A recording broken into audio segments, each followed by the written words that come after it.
Hey guys, welcome to Boyer Academy Podcast again. Super special guest. I know I always say that, but I'm always excited to have my guests on.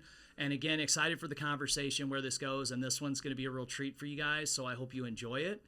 And I'm going to turn it over to my guest to introduce herself, and we're going to get started. Okay, I'm Kaley Moore. I am a mother to 2 children. I have a master's degree in family education. I did study philosophy and music, first of all, and now I've kind of tied it all together in expressive art therapy. I work at Rooted Alignment Chiropractic here in town with Dr. Sam, and I also do intuitive healing work. So I kind of blend these 2 different toolboxes, bring them together, and offer really just a peek of bringing the inside to the outside is my gift. Awesome. So, yeah. Well, I am excited to have you here today. Glad we could work this out and make this work. You know, I came in the other day and that was a blast.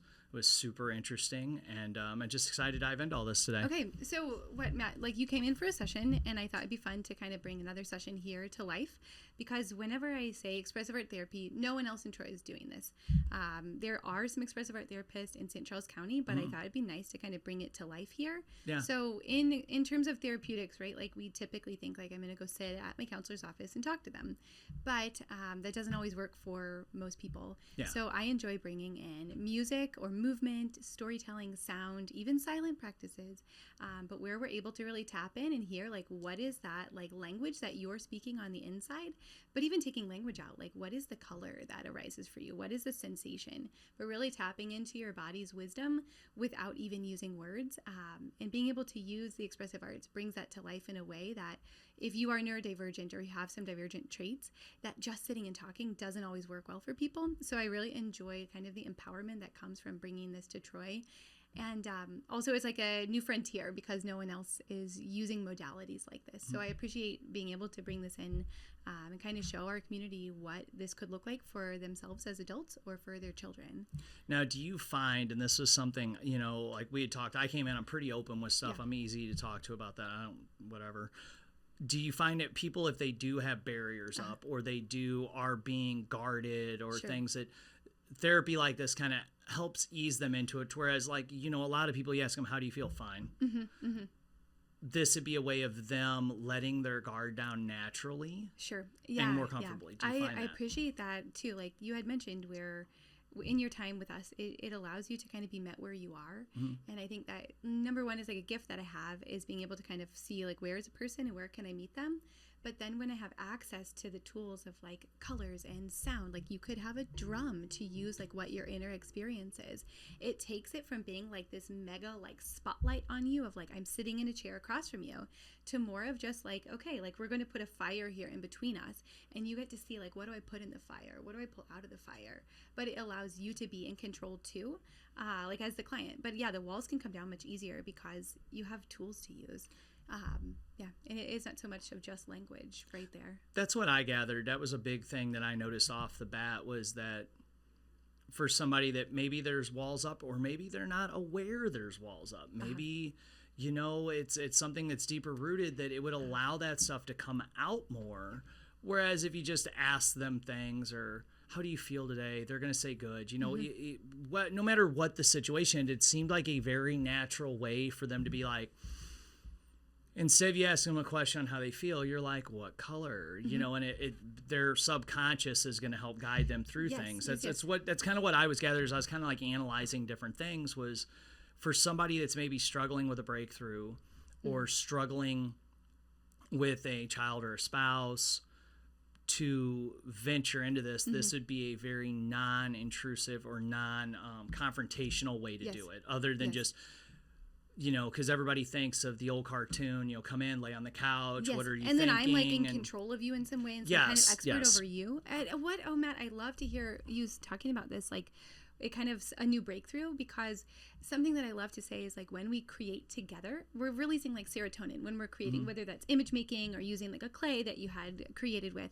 Shift happens. So it's literally a shift in the nervous system, but it comes from a place of like this, say the information in your body or like these stuckness points in our relationships are supposed to flow like a river.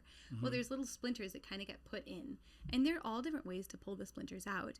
But when we create together, whether that's you and I sitting in a session or that's like you and your wife cooking a meal, those splinters can get pulled out a little bit easier, and it's less like abrasive. Yes. So I think, yeah, like absolutely, it's just a real gentle way, and to also invite you into exploration. Because for many of us, if as a child or even as an adult, you have been limited from your creative capacity in whatever way, like if it's because of the job that you have, it's because you've never thought you were creative, we begin to not like have the conversations with our bodies in the way that we could. So to ask you like, well, okay, I wonder, how is it like for you on the inside today? What's that rhythm like for you? What's the sensation like in your hand right now?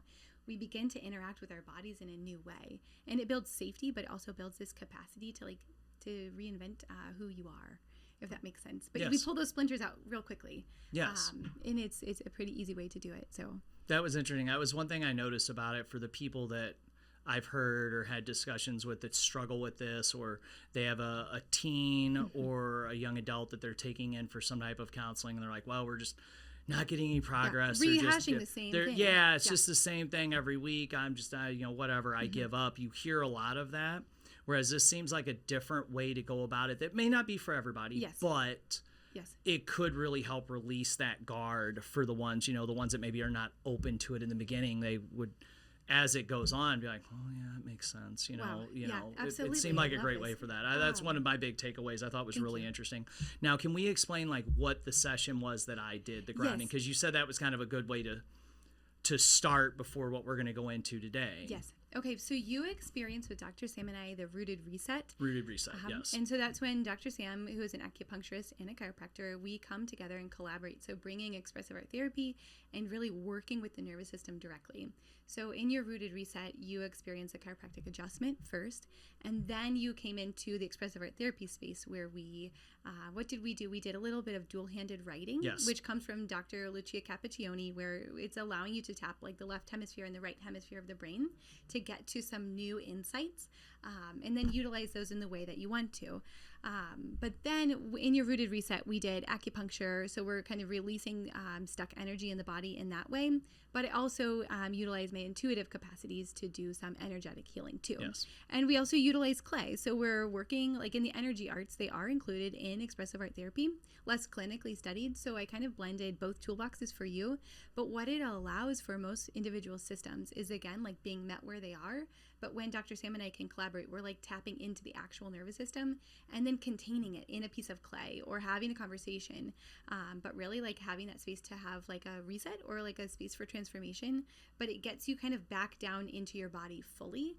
And it serves as a great like new foundation for most individuals to kind of see like, oh, I didn't know I was hanging out up in the clouds all the time, or I didn't know this, I didn't know that. But we get you to this place of wholeness. And then the other idea that I have heard from other professionals is that what Dr. Sam and I offer in our Rooted Reset is really a place for transcendence.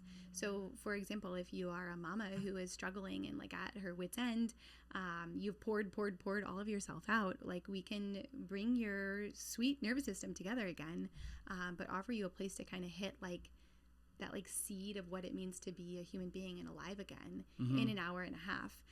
And then we can take it different directions. Like maybe you need acupuncture, or maybe you just need some freaking water more often in the day. But like this place of like ultimate cultivation where you're like landed in one spot at one time and held with tender care. So that's our Rooted Reset. But that's not to say that every session that I have looks like that. So when I work with children, right, like I don't need to bring energetics into it.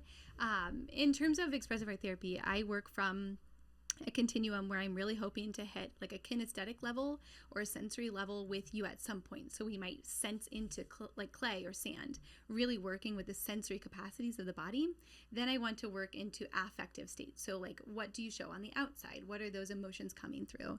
And then eventually we want to get up to like a creative level or more of a symbolic level. So like when I say, well, what does that mean to you? So Matt, you created like a rectangular piece of clay and then a ball. Well, not everyone's going to get there of like, oh, this shape means this and this is why and this is the representation from my life's progress, whatever that means to you. But I want to kind of see, I work through this continuum with you to kind of see where are you at, where are we going, and I hope to weave through the systems of your brain throughout the entire time we're together, and pull from the modalities there. If that makes sense. Yeah. Cool. Yeah, I wanted to go over that just so because people could that are tuning in, they're going to hear us say things and be like, well, what was that? What was it? Good. Okay, Awesome. so what I should say, we have Rooted Reset together, but then I offer restorative play and expressive arts for children. That's kind of the package that I work with. That's the name. And then intuitive insights for adults. I do love to do that as well. So working more from that like metaphysical state or the energetic state, but blending expressive art therapies into it. Okay, so what if we go through some experientials here Sure. that what an individual could find in a session with me? Okay. Okay. Yep. Well, I wonder if you would like to do a scribble chase with me. This is something that parents could do with their children at home. Okay. But I would say only do it if you feel like your relationship is in a state of like repair or in like more of an upful state. If your relationship with your child is ruptured right now, you wouldn't want to bring this into play. Okay.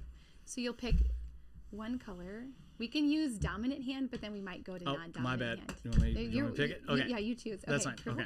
All right, let me see. And the color doesn't matter. So this is really a cool experience. We're going to be regulating our limbic systems of the brain, which is where we regulate like our affect to one another. So this is really a neat way to get on board with your provider if you're a child, right? Like for me to kind of build that like co-regulation with them. Oh, cool. Or for you to get on the same page as your spouse or your child. So I'm going to make a mark, and I just want you to follow my mark. You can mark right on top of it or kind of follow behind it or beside it, whatever feels So right. I copy the mark? Yeah. Okay. And then while you're making your mark, I want you to just begin to see what your body is saying back to you. So kind of listen for those whispers. Okay.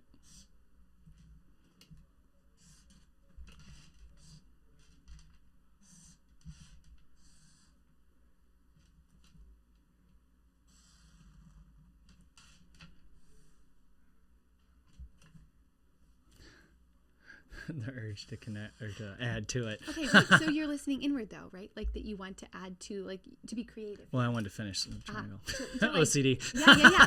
Like the edge needs to be contained. Awesome. Okay. How does that feel? Much better. Much better. Okay. And where do you feel that sensation the most? Chest. Chest. And what's the color of that? Green. Green. You're doing great. Okay. Does that feel better? No, I wanted to come back for it. Yeah, I get. Okay.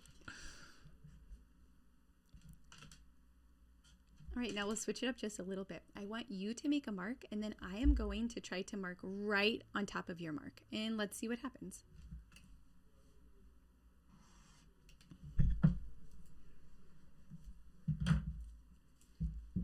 Yeah, Bracelets when they clank when I go to write. No, that's good.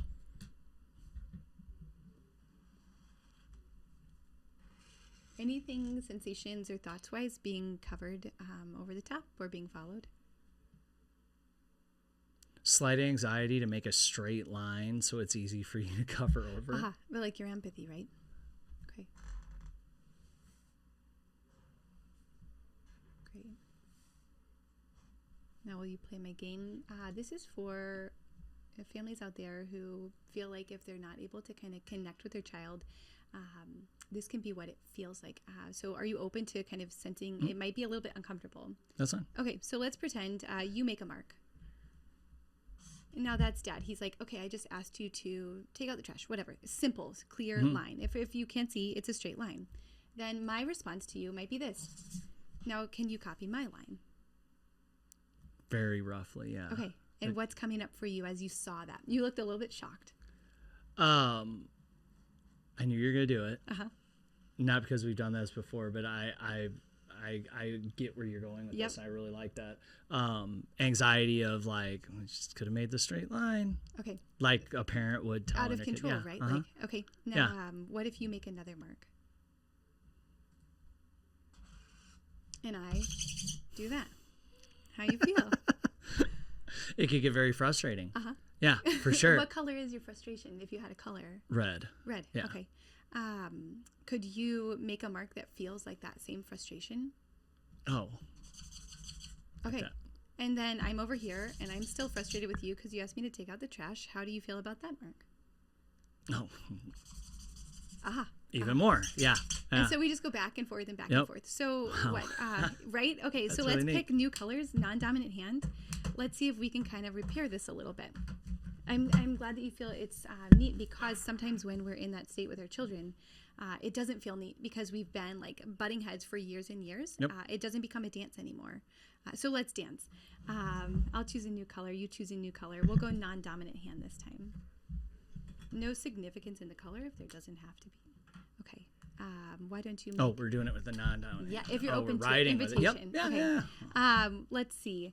So now I think this would be a cool opportunity to see what comes up for you here. So I am going to chase your marker, but I'm going to like write at the same time as you. So it's going to be like 2 pen tips following close beside each other, and just see what comes up.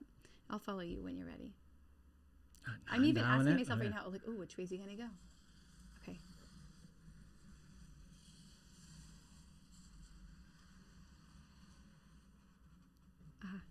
What was that like for you?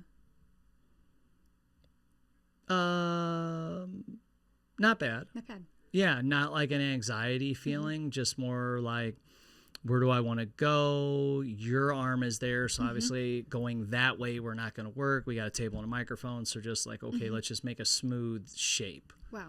But at all those pieces that you're able to kind of process through in the moment of just moving a marker around. Wow, beautiful. As parents, it's like that's what we do with our children. Yeah. It's like, what do they need today? What do they need tomorrow? What's in the way right now? Wow. Okay, now you can chase me. Follow me. And I would love for you to explore, what does it feel like to be led? Okay. And see what that feels like for you. Okay.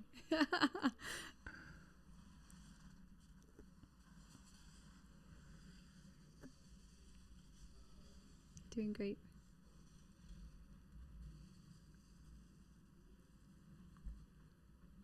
For anyone that can't see us, she's changing her speed and going off the paper.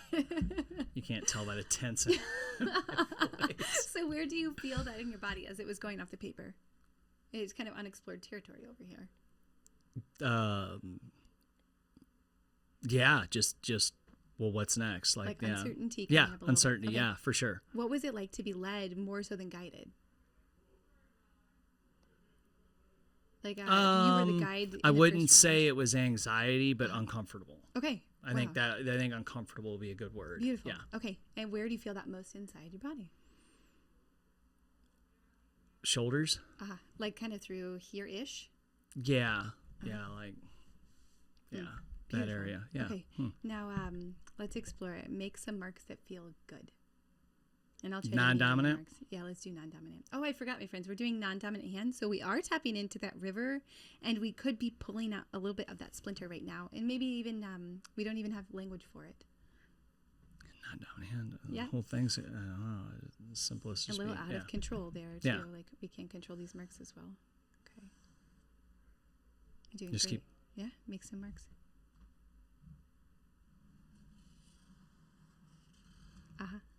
And I'll come right over the top of yours. Any sensation changes there? No. Cool. Now, any words that need to come out right now? You could even capture just the experience.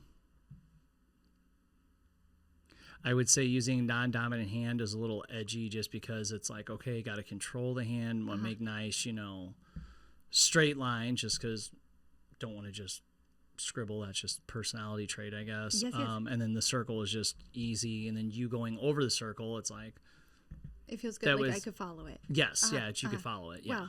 Wow. So I love to hear that though. Like, right, that even thinking about relationships, like if I'm scribbling all over the place, like it's really hard for someone to follow that. So it's kind of fun to bring this, like, to illuminate with parents sometimes as well. Like, we might not know that we are offering scribbles or that we're trying to pick up scribbles, right? So how can I kind of get a little bit more flow into my like parental stress state and see how I could offer my child a little bit more of a smooth line to follow. For example, I'm trained in mindful parenting out of the University of Amsterdam. It was a really intense training that I took several years ago, and it blends mindfulness, but then also I blend expressive art therapy into it. So offering parents ways to manage their parenting stress, because it comes up, right? Like our children are changing constantly, but it's something unique that I offer that no other providers out here offer.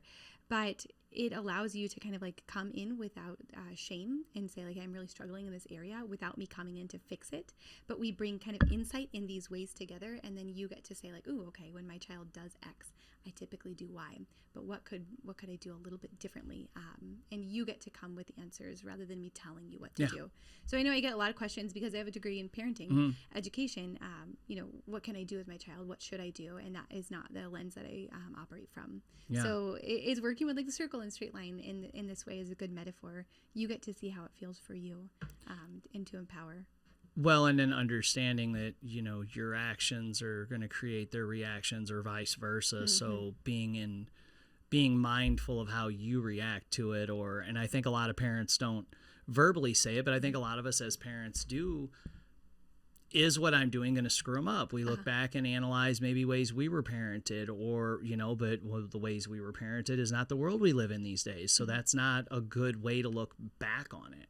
Like you can't, things aren't the same. So I'm listening to a book right now. It was written in 1978, and the guy and the girl characters in the book are fighting, and the guy calls, and the mom answers the landline. I don't think you need to talk to her today. I don't think she needs us right now. And she hung up. She gatekeeped for her daughter. We don't have that availability now because of cell phones and technology. Boundaries. And there is no boundary. My parents, if I was in trouble or they didn't want someone calling, they just took the phone off the hook. There was a level of control. There isn't that now. So I think as parents, we all struggle too with the ways we were parented don't always work in modern times. It's a huge question mark. We live in like sometimes I'll even remind myself because I'm a human being, I have two children, and it's really difficult sometimes. That it feels like the wild, wild west out there because I feel like our feet are in like kind of two different worlds. If you're in your like 30s, 40s, even 50s, it's like one foot is in how you were raised, maybe without a lot of technology. The other foot is in this like churning sea of technology where your children are unleashed. Whether we have accepted it, resisted it, it's there. Yes. No matter whatever your level is. But we stand in these two worlds. And so I think sometimes it's helpful to like connect with other parents. Absolutely. Oh, for sure. But just to say like, the sea is really rocky and this is really hard. It's really, really difficult to be a parent right now, I think, for most of us. Well, it is in general. I know the first time that it kind of struck me was my son asked to go down the street to a friend's house. We know the friend. They're great people. And I was like, that's right down the street. And I was like, I'll walk to here. I'm going to stand and watch you, and I'll watch you come back up. Like, I'm right here. Yeah. And that even made me nervous, and I could see him. And I was like, man, I used to run under the sewer that runs under Highway K on Main Street or in O'Fallon to go to Kmart I used to ride down the sewer underneath that, take my bike around back to ride my bike to school. And at his same age, I would ride all the way across O'Fallon all the time. And my parents were like, cool, see you get home from class. And my parents were very protective. It wasn't like I had, absent parents. So it was just wild to be like, you want to ride down? Do you want to,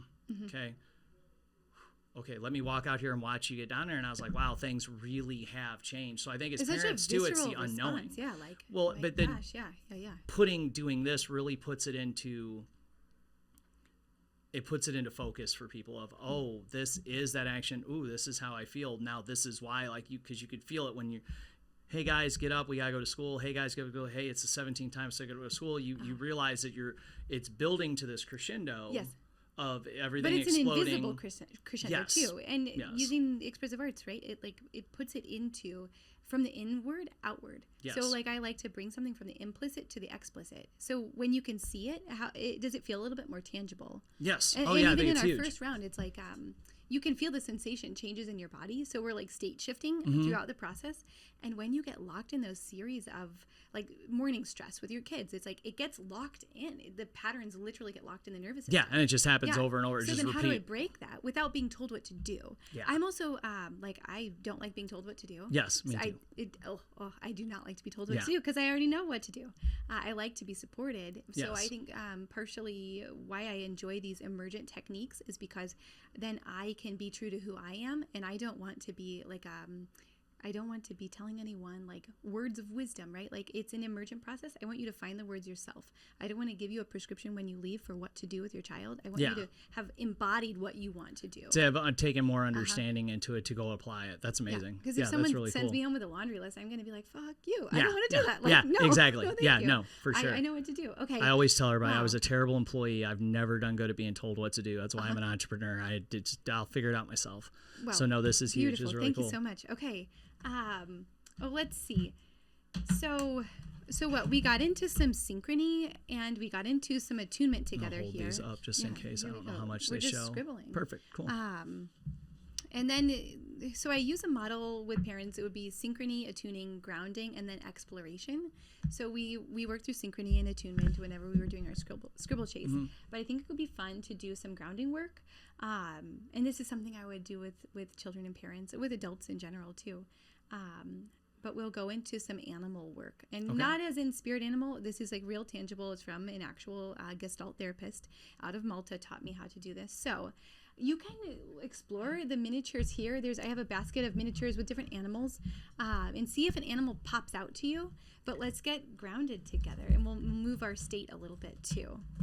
If there's an animal that just feels right for you right now. I was going to grab the unicorn just to be silly, but... Well, be silly. And you can use your dominant hand or your non-dominant. Okay.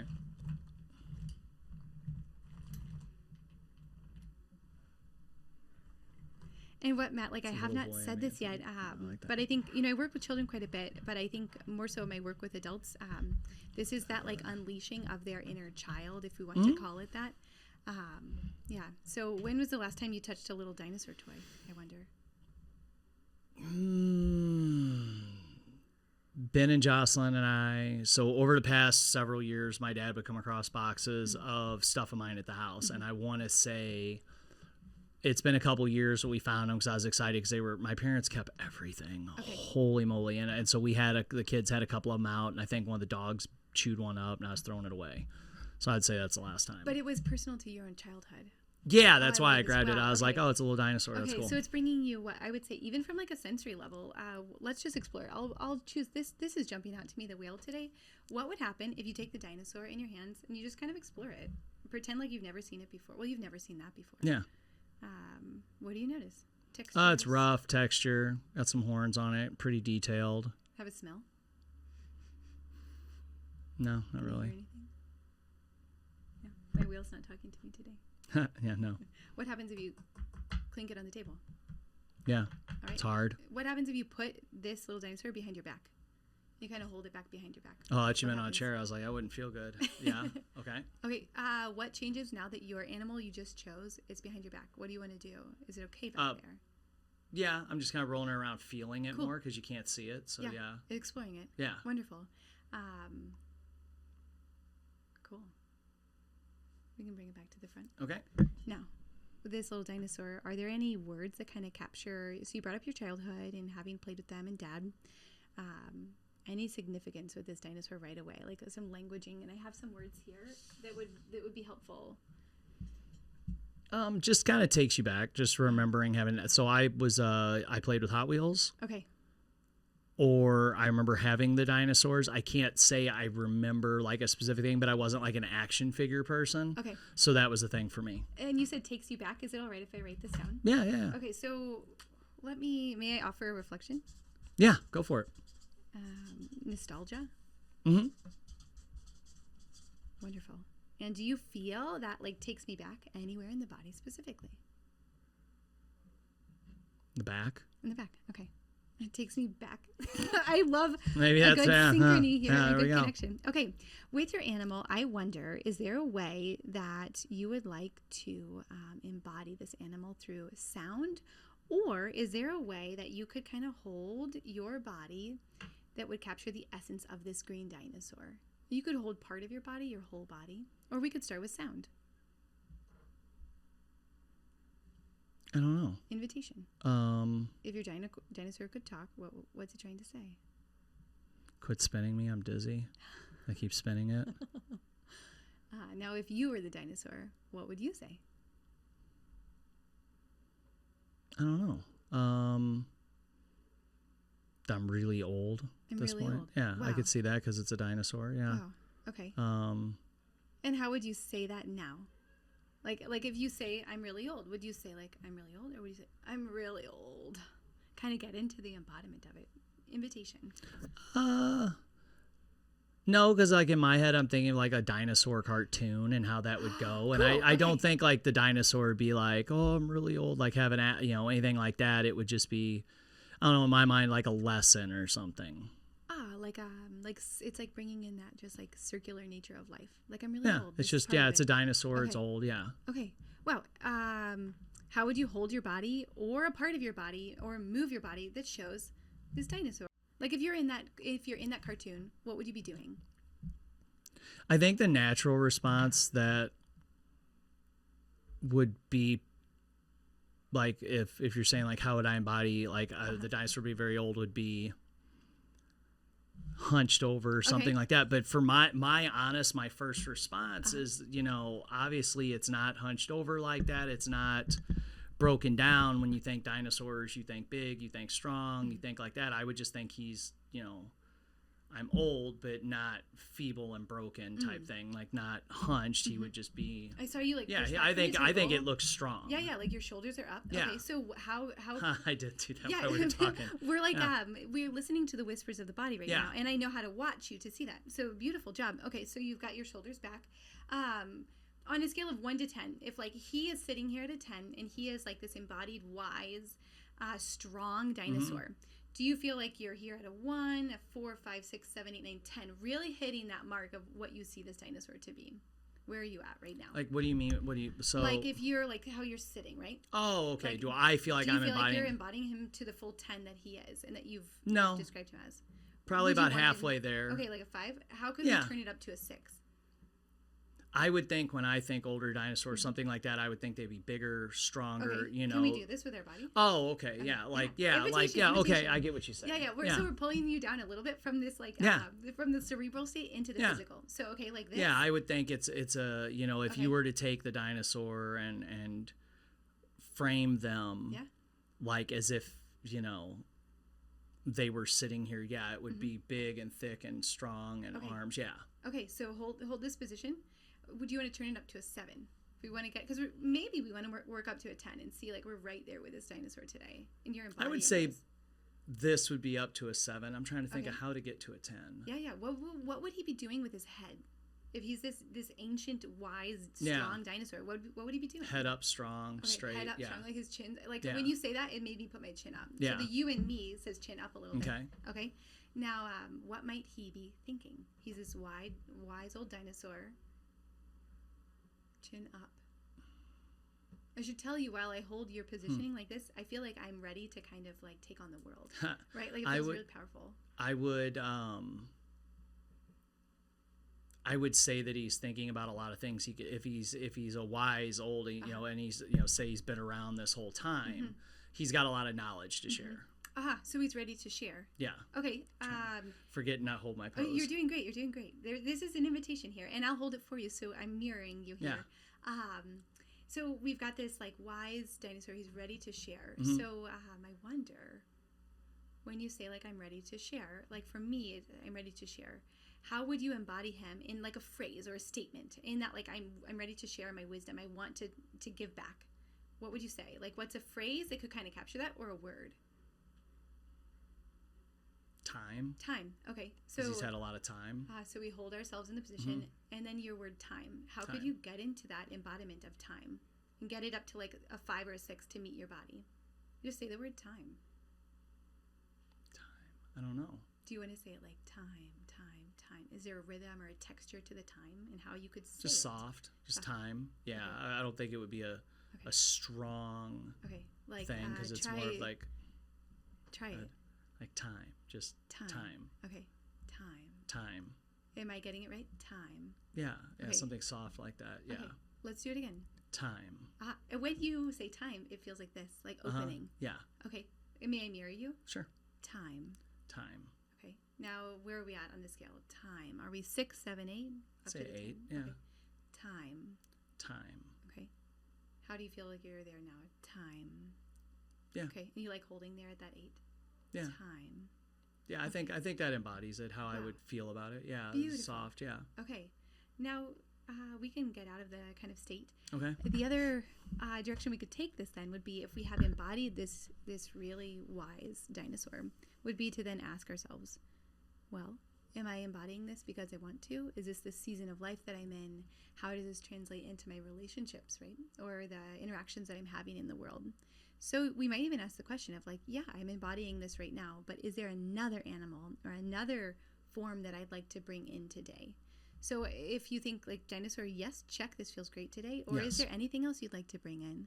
No, I think that's great, because it's so weird. Like going through this, because when I think of older, when I think of getting older, being older, you know, in martial arts, I've always looked up to, we would have seminars and we'd have the older Korean grandmasters come in. They'd be in their 70s, almost 80s. And they would, I remember doing a seminar to one time, and Grandmaster Chai was like making fun of me. I was 18. He was like messing with me because I was stumbling, I was struggling, I was sweating.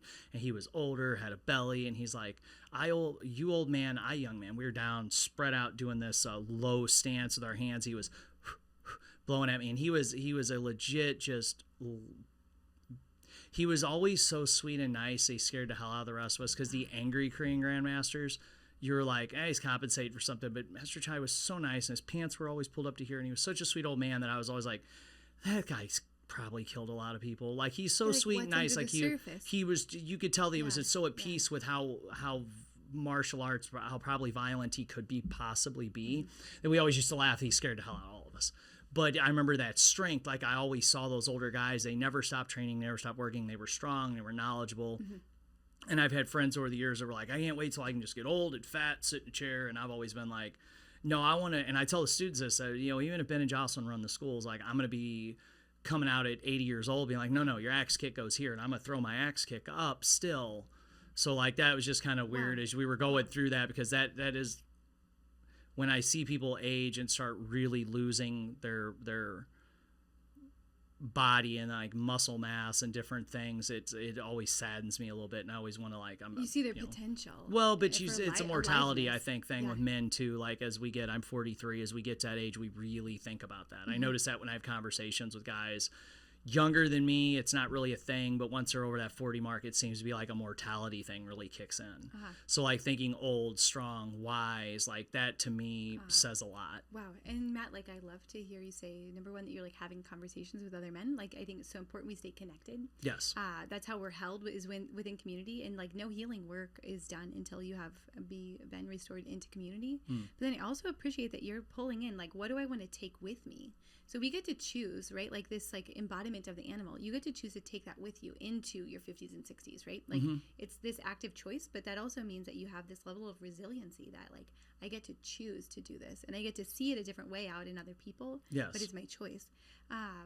And of reflection here, I also noticed I brought this mask in. I do mask work with individuals quite often. It's super straightforward metaphor. You can take it many different directions, but like, what do I show the world on the outside of my mask? Because we all wear a mask.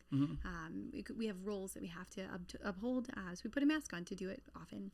But then what do I share on the inside with only myself or like my closest friends? We don't need to show the world everything on the inside. But what do you think about that in connection with your dinosaur that you have embodied today? Was that something that was maybe more on the inside that came to the outside? Something that you want to show more of on the outside? Food for thought. I would say it's something I want to show more on the outside. Okay. That has been a goal of mine, is to show that strength and show that as an example to others. Okay. You know, that you don't have to, you know, for example, I've got, you know, I'll run into people on the street and it's like, it's 4 o'clock, you're wearing your pajamas, setting a horrible example for their young children. Whether it's men or women, like, have some pride when you leave the house. You know, well, you know, it's this or that, and they're, you know, on their, you know, they're on first name basis with the guy at McDonald's. Like, no, it's poor food choices, or, you know, there's different things out there. And so one of my goals with taking care of myself, doing walks, doing the things or the talks that I do at the school, is to present that other side of it to help motivate them. So, and it also feels like balancing, like you're kind of balancing the scales here in Troy. Yes. But you're bringing it to the outside. Yes. Instead of keeping it like, right, you could keep this all to yourself and like have your own individual life that you carry, but you're choosing to be like in this courageous way of saying like, hey, we could do this differently. Beautiful. Okay, let me pass you something with this. I think this was really neat, because I could see that being really helpful with kids, to get them maybe describe things that they would be like, oh. Like when you ask your kids, what'd you do at school today? Oh. Yes. But with this, you're like, how does this make you feel? What is this? Like, it would get them. I've never understood play therapy. Okay. So seeing it from that aspect, it seems like it would be something that would help children, you know. Now it's the dinosaur telling you something. It's not them. Like, I could see the power. It creates a little safe distance. Yes, I could see it. They're pulling themselves away. Now it's the dinosaur going, well, I feel weak. Why do you feel weak? You know, like, I could see that now. That was really interesting The great thing about ADHD, I can analyze this and talk to you at the same time because I love learning. Yes. My leadership training thing I put up today was never stop learning, like always learn, books, podcasts, whatever. And that is really interesting to understand how that works. Because I am in a position where I meet a lot of kids that are going through things. So to be able to explain that to parents of, hey, this stuff really does work. Because you know, a lot of people, oh, that's hokey, you know, or, you know, and I had even thought that in the past. Well, that's silly, you know. Yeah, like what is that? They're just playing together. Or they're making a piece of art together, right? Like what is that? Well, I appreciate you, like you're bringing the science into your own self. Just understands. Yeah. And what, like on that same note, like, so I have this little whale here. We didn't even go through my embodiment, but let's say I'm your mama or I'm your girlfriend and you're having some struggles together. Well, then how does this dinosaur interact with my whale? What if my whale, because today I feel quite free and flowing. And what if you're like, oh, but I really want to tell you all these wise thoughts that I have. And I'm like, well, I just want to do backflips up here. Like, this is great. I'm going to come up with me. You're on the ground. It really offers like a way, again, in the safe projective distance to then like work through, well, where are we at as a couple right now? And it feels ridiculous, right? Like my husband Brent is not going to say like, let's get out the animals and talk about problems. But like, I when, could just see, you could, no, like he would not do that. But in a session, right? Like when the container is held and safe, and that is what we're there, is to explore and to experiment. Let's do it. If it feels right for you. And what, the other piece here is that you're open to the invitation. We can always say no. Right? It's not for me today. Okay, would you like to do, I think it could be neat just to capture a little bit more here with your dinosaur. With the dominant hand, if you want to do, would you be open to writing just a touch? Okay, you can change colors. And I know we're on brown paper because for some neurodivergent folks, myself included, brown paper or black paper just feels a little bit more containing than white paper. What did I do with the cap? I just don't want to dry your marker out. No worries. We can find it when we're done. Here it is. I've got it. Oh, okay, cool. I'm your art assistant. You're good. I just want to make sure I didn't dry your markers out. No, you're doing great. Okay. So with your dinosaur, let's dominant hand, maybe a couple of words that you had around it. So like I wrote down like wise, but you choose a couple words. We could emotive words, right? So like the state. Hard. Okay, so it says green. What does that say? Strong and hard. Okay. And hard by like hard. Okay, protective, so like more. Yeah. Hard. Could you write protective? Protective. Okay. Now, non-dominant hand. Let's take it to the I am. So I am a green, strong. Okay. Hard or protective dinosaur. So write the same things. Okay. But make it an I am. I am. You can write it anywhere. We can get a new sheet too. If you're good. Space. You're doing great. Non-dominant hand is tricky. I know it feels really strange. So this is just like kind of signaling to that implicit state, like this is who I am.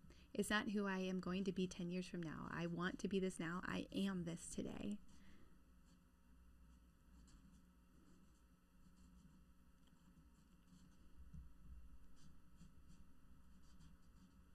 Doing great.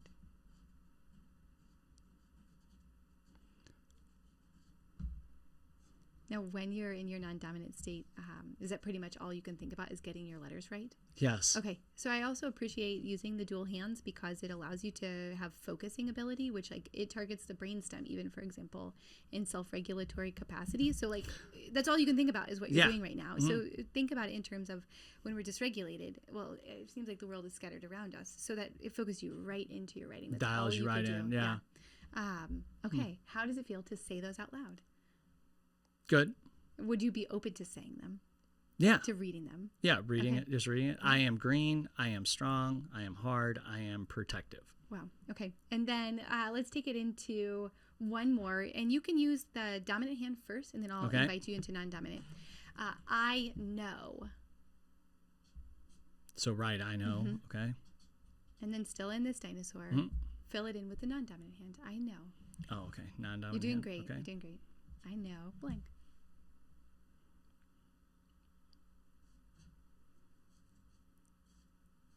In your rooted reset in here today, you might notice sometimes when we use a non-dominant hand, something new comes to the surface when we start to write.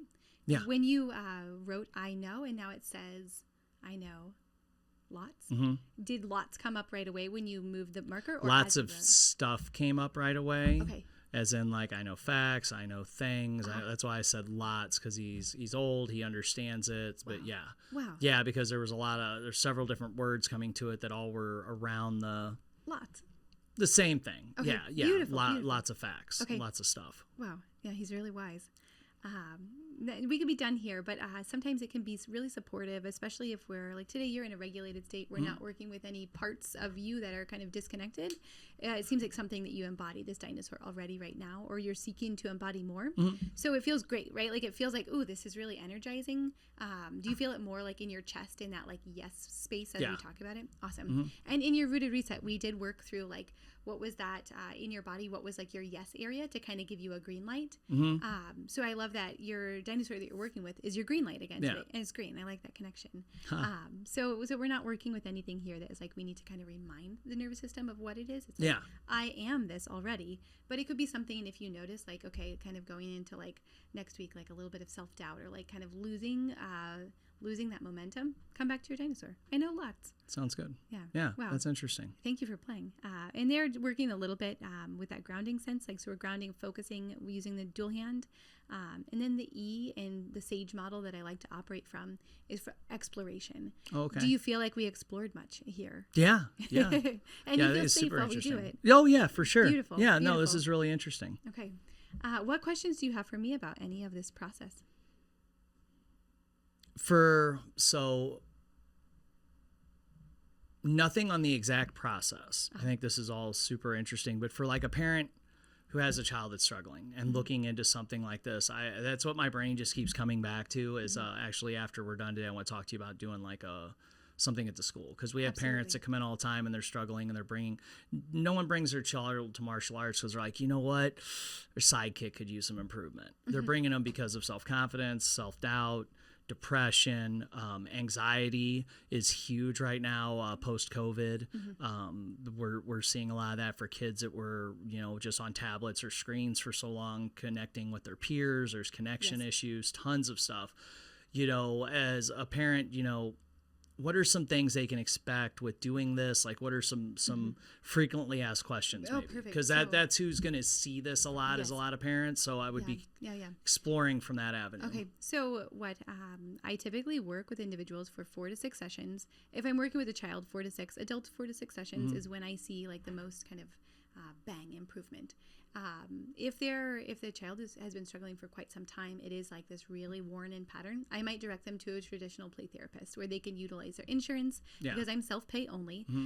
But 4 to 6 sessions, and right away, what my goal for the child is that we decrease those symptoms of like the anxiety, depression, but then we're really working towards empowerment. So for them to have their own voice again, for them to find their voice inside, but it's a state of empowerment. And for parents, what they can expect is that every session is emergent and organic. So I wouldn't, like, even if they have concerns, their child needs coping skills, I don't guarantee that I'm going to teach them a set of coping skills. We come in, we collaborate, we learn to co-regulate together, but it looks just like this. It's a state of play. It's a state of exploration. But we might have a consult before, right? Like I like to consult with parents, kind of see where they're at. And then 4 to 6 sessions, and we see kind of where the growth goes. But I would say most of my clients always, let me give you this example. One of my more recent clients, she said, well, you're not a therapist, you're not a counselor, you're a spirit finder. So I think that kind of gets at like the heart of what we do in a session with a child is helping them like find their spirit again. Because if they're disconnected, like isolated, whatever that is, if they're kind of at odds at some point in their life, like my job is to go in and like help kind of remind them of their spark. So we just kind of see what happens in emergent. And then my job in the session, if like a behavior were to come up or like a dysregulation, is to then also teach the child and the parent how to contain it. And then again, like something parents could expect would be the first session is always parent and child together, where we might do some kind of attachment work or use that SAGE model the way we did today.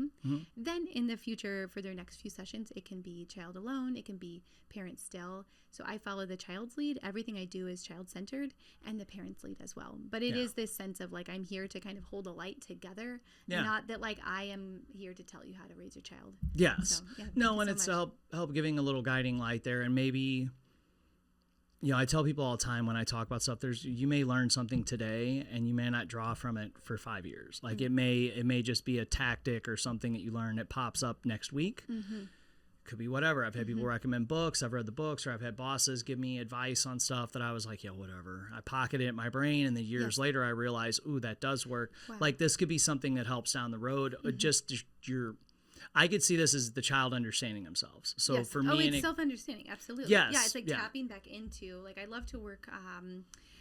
Carl Rogers was a psychotherapist back in the day. He was humanist, so he was very focused on you, not just like your behaviors, but who are you? I want to know you. And his daughter, Natalie Rogers, in the 70s and 80s, helped found the field of expressive arts therapy.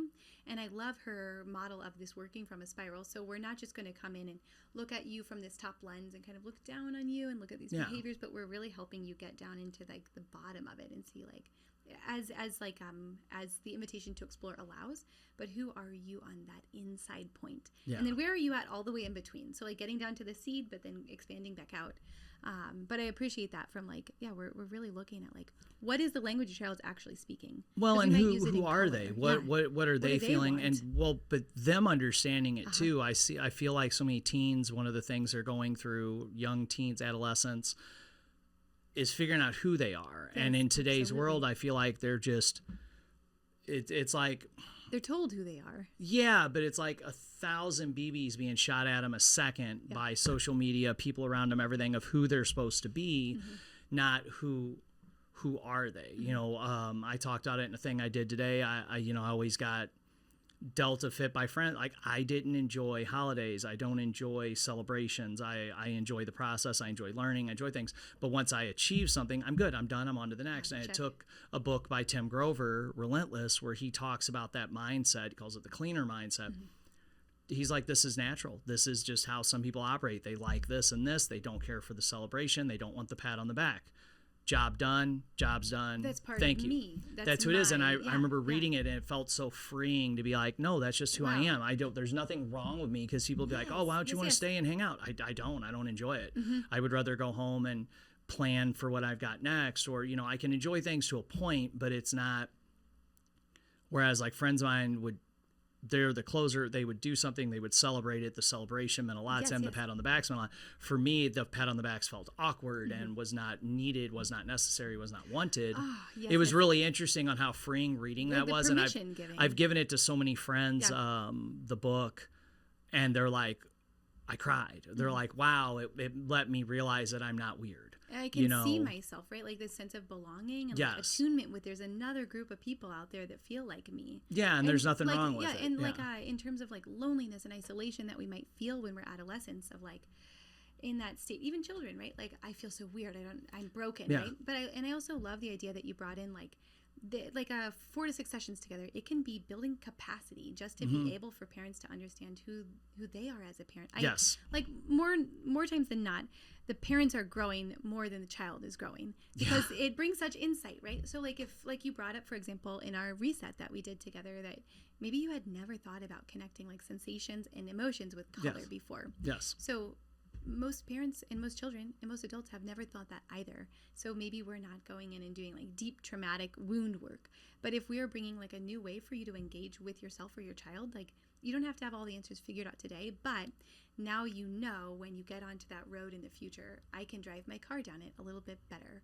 Or I'm not afraid to like turn the car off and run back down the road. Like, I can get down this a little bit more. So that capacity and building that sense of resiliency is really where my heart is. Like, I don't think that we're broken. I think sometimes in terms of like the therapeutic space, we can feel like we're going in because something is broken and wrong. And like, we do need to support and bolster. But my role here is to say like, well, look at all these like really beautiful, shiny parts of you. Like, let's kind of bring those more online. Let them have more time at the table, like this green dinosaur. Because that thing in the back that has been talking the whole time, like, let's move that out for a little bit. And give parents a way to see their children in a new light. They kind of come at it from a beginner's mind.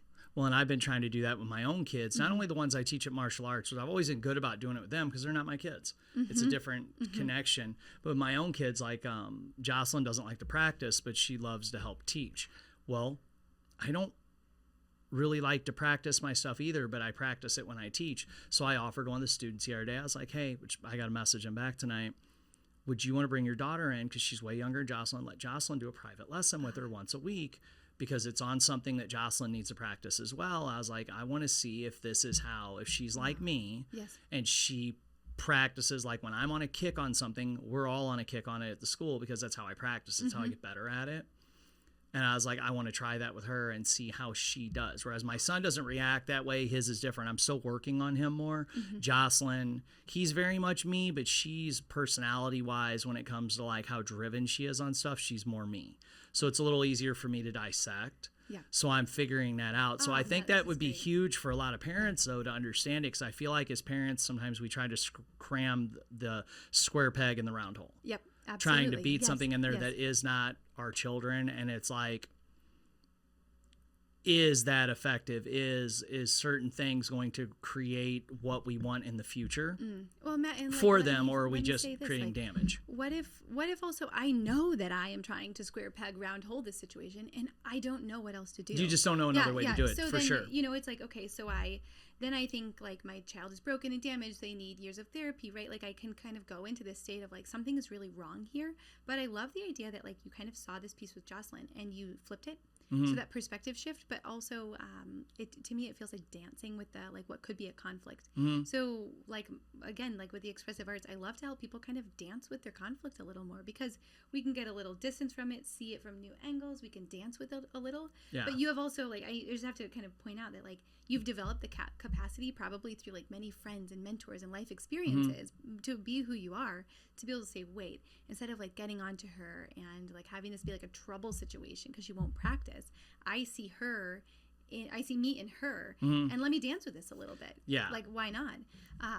So I think like that's a fun way to think about it. Like movement is part of what I do, but dancing with parents and like dancing with the issue a little bit. Is it really as big of an issue as we think it is? Well, and taking ego out of it too, which is hard to do, because it's, you know, I told you to do this, I know better, I'm the adult, which is all part of it and true, but then are we creating something better? Like I want her in martial arts. She loves martial arts. She does great with her coach, but I also do not want to make her practice all the time and have that fight.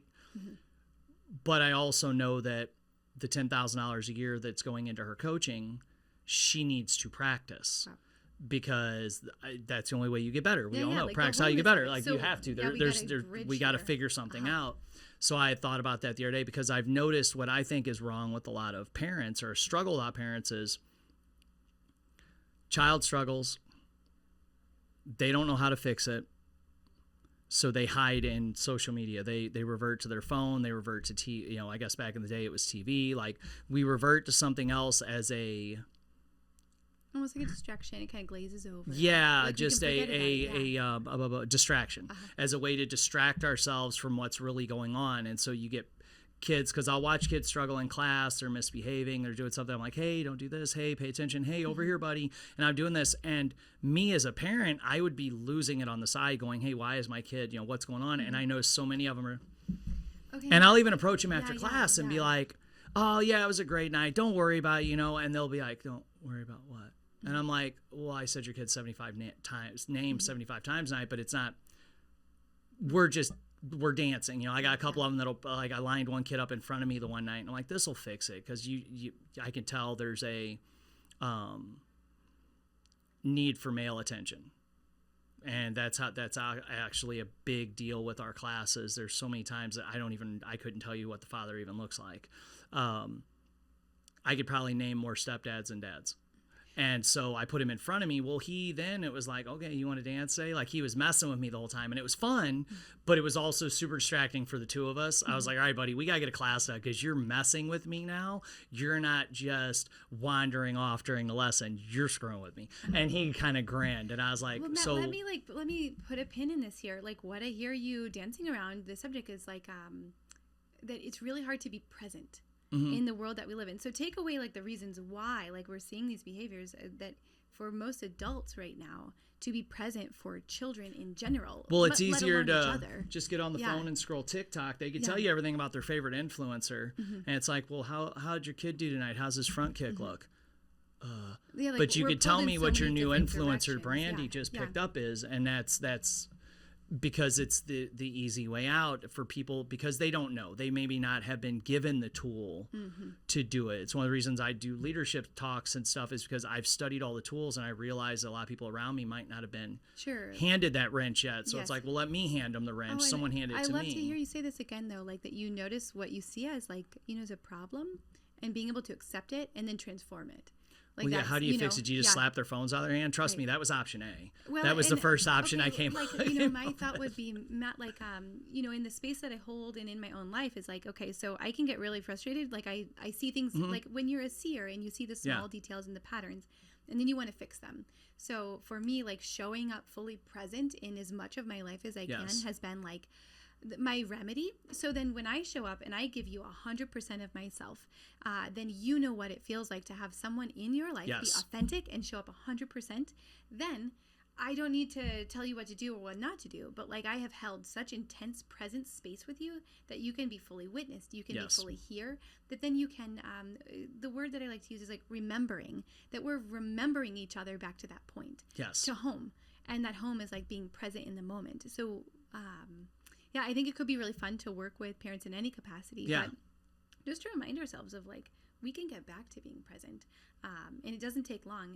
And when you have someone peel that back for you again, it's like, it's like drinking a glass of cool water on a hot day. Like, oh shit, I've been out here doing all this. I don't even think we're aware of it anymore either. No. How lack of present we can get so fast. It's been a struggle of mine with this is, I'm growing this, doing that, taking time. Recently I'm not doing any lessons on Fridays anymore. And we're actually not going to book anything on Fridays.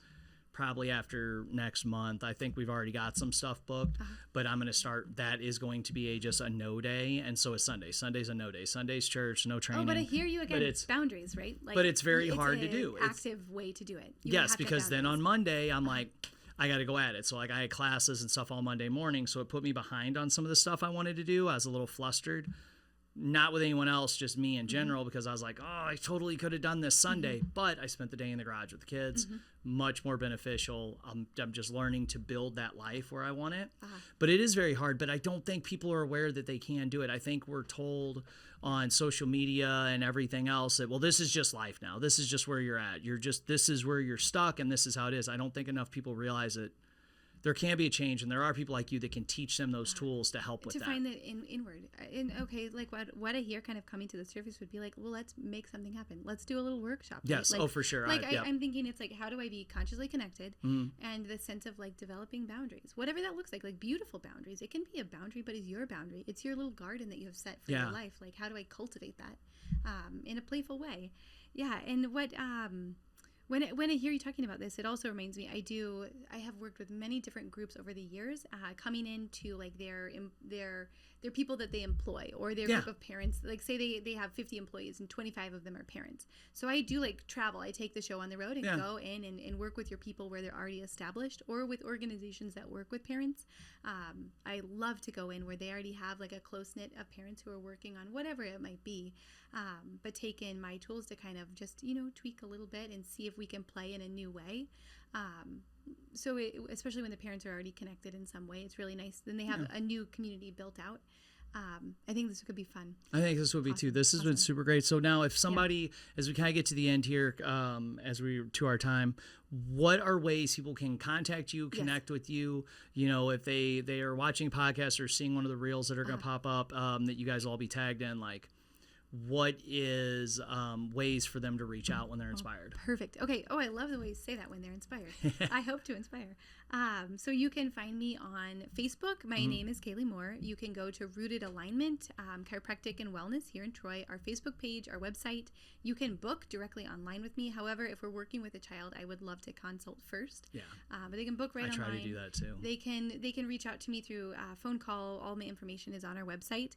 But then the other thing I would like to kind of plug here. So upcoming, I have a girls empowerment group. I call it Shine Bright. And we have our final day is in just a couple of days for our monthly meetings. But then this summer in July, I'll be hosting a mini camp for girls ages 8 to 16. So I'd love to connect with girls in our community there using experiential modalities like this. But we go outside and we play and we build friendships and make art together. So that's pretty fun. And then I also have a chronic pain group coming up in the month of June. So working with individuals, I would love to connect with them there who have chronic pain, who have unexplained kind of medical symptoms, who are working with an emotional issue and want to get a little bit deeper. So using modalities from the expressive arts for the 3 weeks in June, I would love to connect with individuals, not just parents and children there, but really targeting those that are kind of on the fringes and feel unheard or unseen. Awesome. Yeah, but find me online and call me up if you have questions.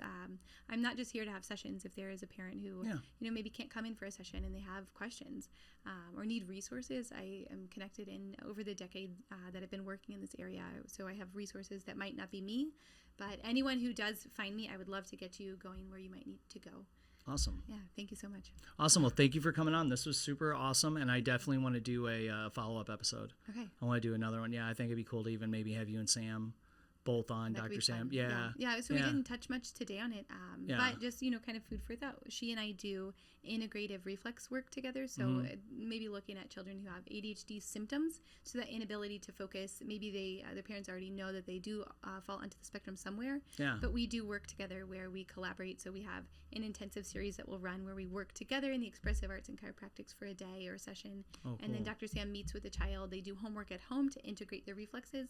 And then we kind of close the container again together. That's cool. As a whole family. So that's it cool. would be Yeah, really we'll have fun to do work. something. I think this would benefit a lot of people and Thank a lot you. of families, and this is great. So thank you. Okay. Wow. Awesome. Thank you so much, Matt. Thank you guys.